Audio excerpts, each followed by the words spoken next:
جیسا کہ آپ جانتے ہیں کہ آئے دن نبی کریم علیہ الصلاۃ والسلام کی شان میں لوگ گستاخی کر رہے ہیں۔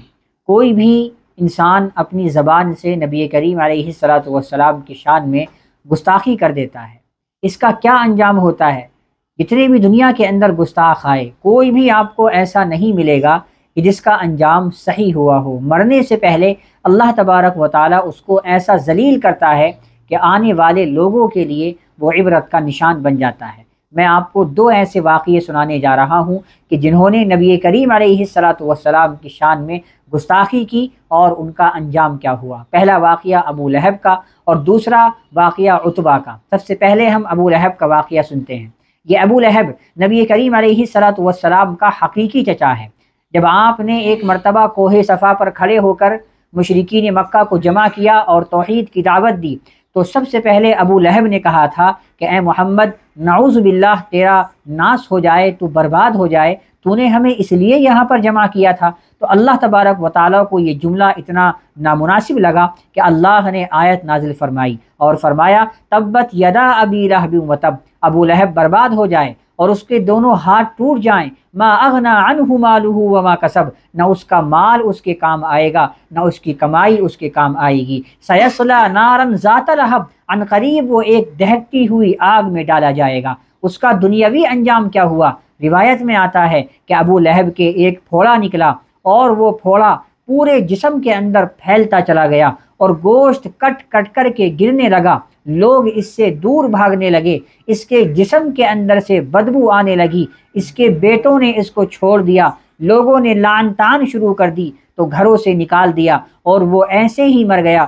3 دن تک اس کی لاش دھوپ میں ایسی ہی پڑی رہی، کسی کو ہمت نہیں ہوئی کہ کوئی اس کو دفن بھی کر دے تھا، ڈر کی وجہ سے کوئی اس کے قریب بھی نہیں جاتا تھا۔ جب لوگوں نے اس کے بیٹوں کو ملامت کرنا شروع کیا کہ تمہارے باپ کی لاش 3 دن سے پڑی ہوئی ہے اور تم اس کو دفن نہیں کر سکتے، تو پھر حبشی لوگوں کو بلایا گیا اور انہوں نے لکڑی کے سہارے سے ایک گڈھا کھود کر کے اس کی لاش کو لکڑی کے ذریعے سے گڈھے میں ڈھکیل دیا اور اوپر سے پتھر رکھ دیے گئے۔ تو یہ اس کا انجام ہوا۔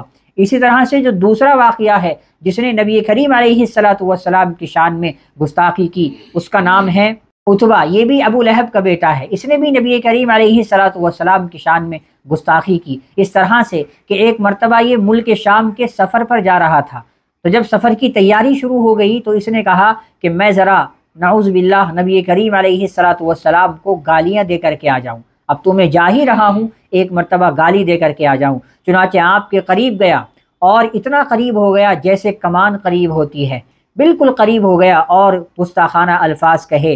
اس سے پہلے بھی اس نے 2-3 مرتبہ گستاخی کی تھی، تو اللہ کے نبی علیہ الصلاۃ والسلام کی زبان سے اس کے لیے بد دعا نکل گئی کہ اللہ تجھ پر اپنے کتوں میں سے ایک کتا مسلط فرما دے۔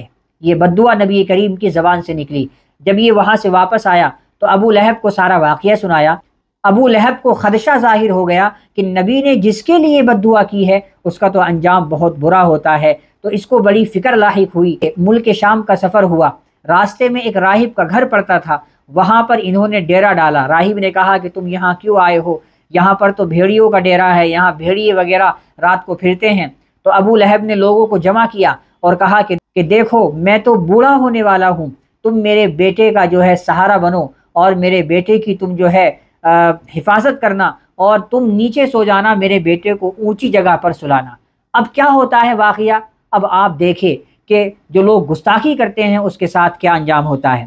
ابن عساکر نے اس کو بیان کیا ہے، جب یہ رات کو سوئے تو اچانک ایک شیر آیا اور سب کے منہ سونگھنے لگا۔ جب سب کے منہ سونگھ چکا اور گویا جسے تلاش کر رہا تھا اسے نہیں پایا تو پچھلے پیروں ہٹ کر بہت زور سے چھلانگ لگا کر اس مچان پر پہنچ گیا، وہاں جا کر اسی کا منہ سونگھا اور گویا وہی اس کا مطلوب تھا، یعنی ایسے لگ رہا تھا کہ شیر اسی کو تلاش کر رہا ہے۔